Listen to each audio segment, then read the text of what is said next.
Okay,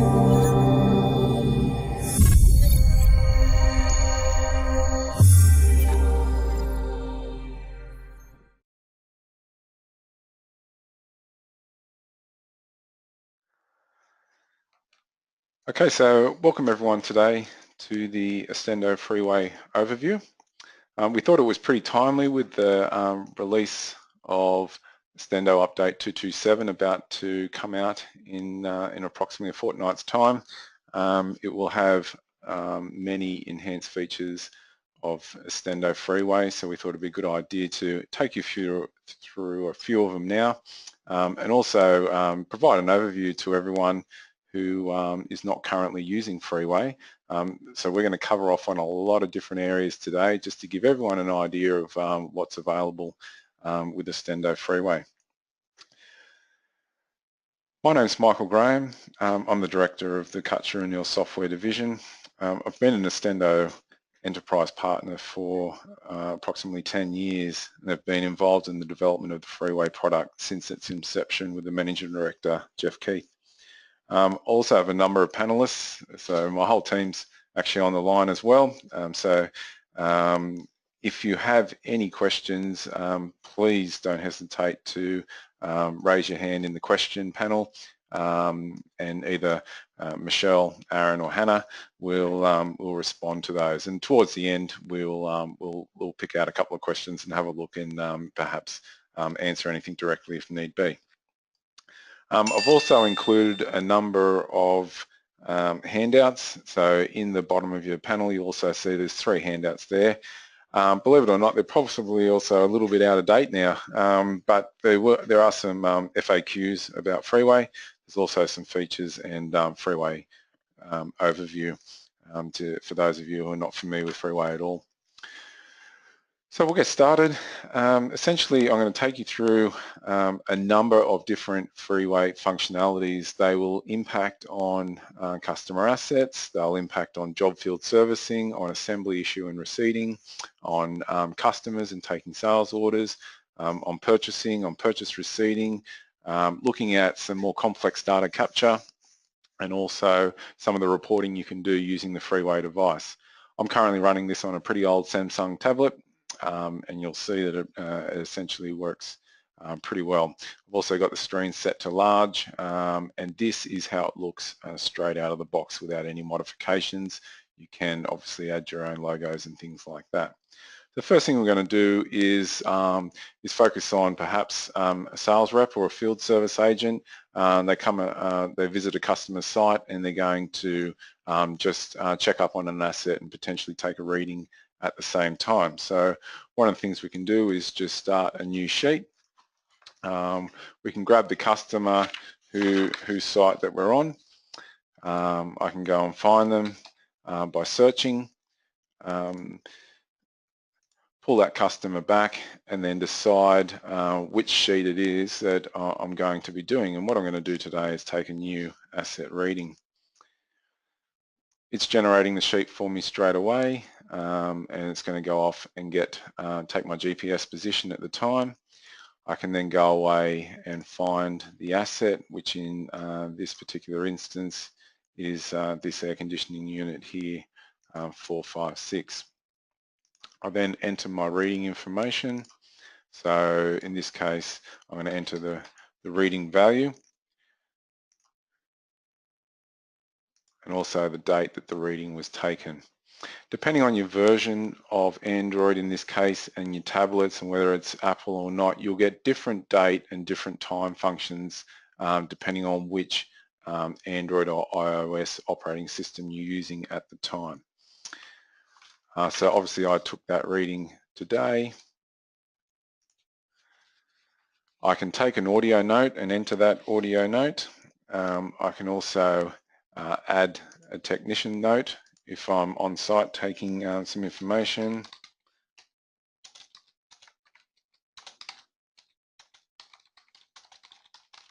Remember, I'm using a emulator here, so I'm using a keyboard, but in a normal environment, you would bring up your keyboard potentially, and you could also use speech to text and use the microphone next to the space bar on your keyboard and actually speak that information into the system.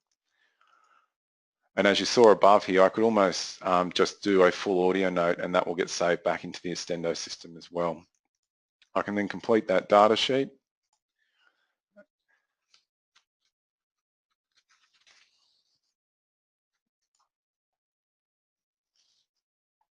There we go, and that's now sent that information back into Ostendo.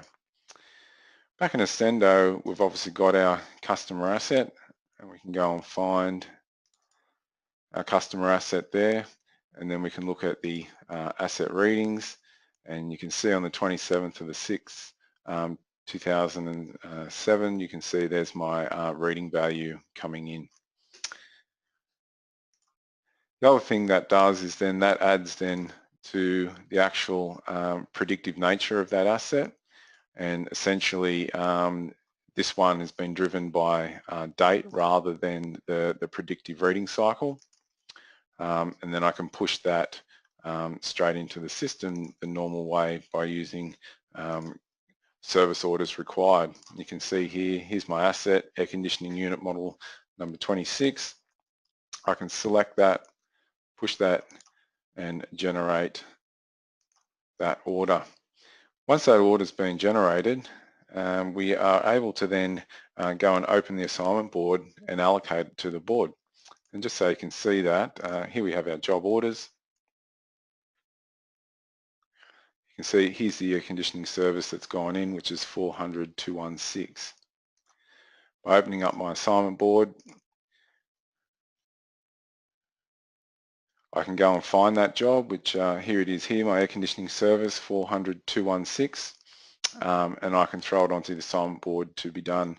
I can throw it up here, and you can see then that it's now allocated. But I've got a bit of an overlap here, so what I can do is open the assignment and schedule the following assignment and close that, and it's moved it along and allowed a 30-minute break in between, which is just a setting I've got set up there. While I'm in here, I can see that everything's been highlighted. At the moment, those highlights are by tracking code, but I can go and look for where there might be shortages, and it can go and assess that for me. You can see I've got a shortage here. I can then revert my highlight back to potentially what's been double booked, out of sequence, overdue, or based on its assignment status. I'm just going to return it to tracking code, and that way I know what's going along. That job I've assigned to Bob Drum, and you'll see now that if I return to Freeway, if I return to Freeway, I can then go and find my jobs. I can refresh it, and you'll see that job come through. You can see here it is here. Here's my 400,216. After having just been allocated the board, as Bob's gone into his device, it's done a live refresh and see that his next job is ready to go. Once that's done its live refresh, I then go and select the sheet that I'm going to do. So this one is to run a service sheet. So there's a couple of things happening. One is it's sending an on-site status back to the assignment board. As that's happened, the assignment board gets updated, and sorry, I just need to reload that.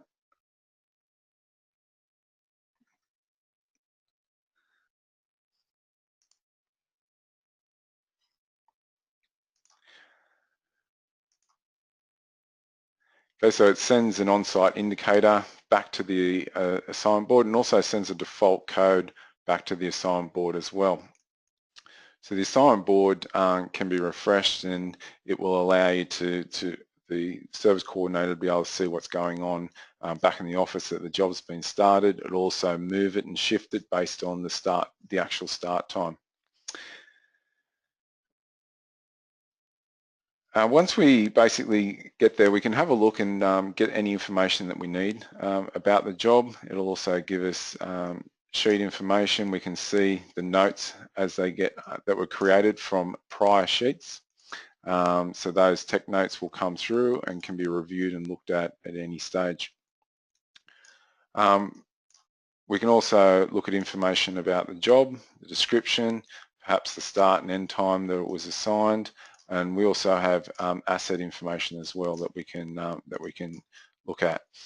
The other thing is if you have a data connected device, you can also pull the mobile and actually call them or SMS them to let them know that you could be late or that you're on your way. So all this functionality is standard. In this one, I've added an amount due so I can see what's going on, and you can also determine which notes actually get pulled back to the system.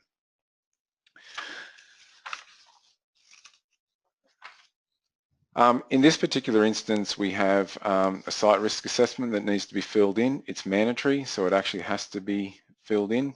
And as each one of these is optional though, so they're not mandatory required. These ones are mandatory optional. And in fact, all these different sections I've set as mandatory optional. However, I have set the last one at the bottom to be risk assessment completed. You see mandatory all, which means that that one cannot be avoided. It has to be completed to be able to move forward. And you can see now I've got a tick in the site risk assessment. If that didn't exist, I would not be able to complete the sheet. In terms of timesheet entry, my time has already started, and if I do nothing else on completion of the sheet, it will actually stop it at the time I complete the sheet. I can allocate materials and charges as I go through, and I can go and add any extra bits and pieces that I may need as I've worked through here. May need to add a couple of extra washers.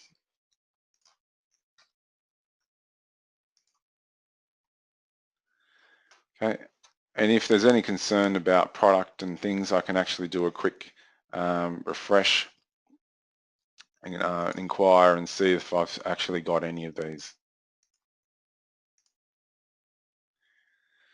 The other thing I can do is take site photos, which I won't do, but it just pulls your camera back, and if I hit the plus, it'll actually take a picture. Just while the emulator's running, it doesn't always like that. And the other thing I can do is also either take a picture and sketch over it, or I can actually just add my own sketch if need be. This could be the house, and this is where we're going to set the air conditioner unit up.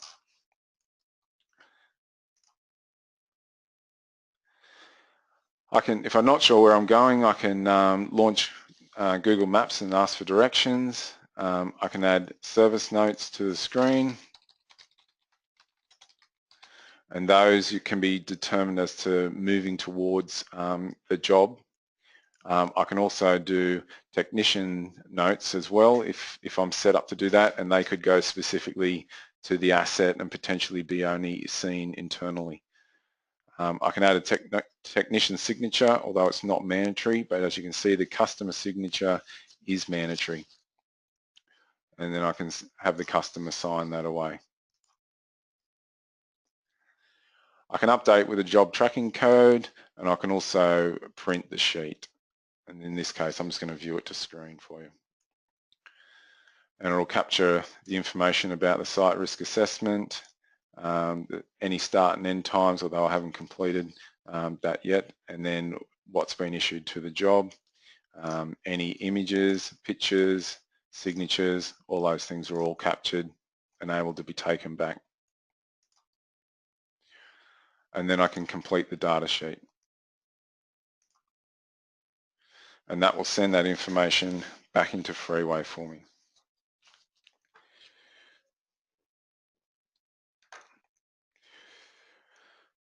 So now that that information's back into Freeway, you can see here we've got a tick on that, so that's telling me that the job was started, and it also, you can see it slid it back into the 12:10 mark, which actually, because it's used shift logic to move the assignment back to when it was actually commenced.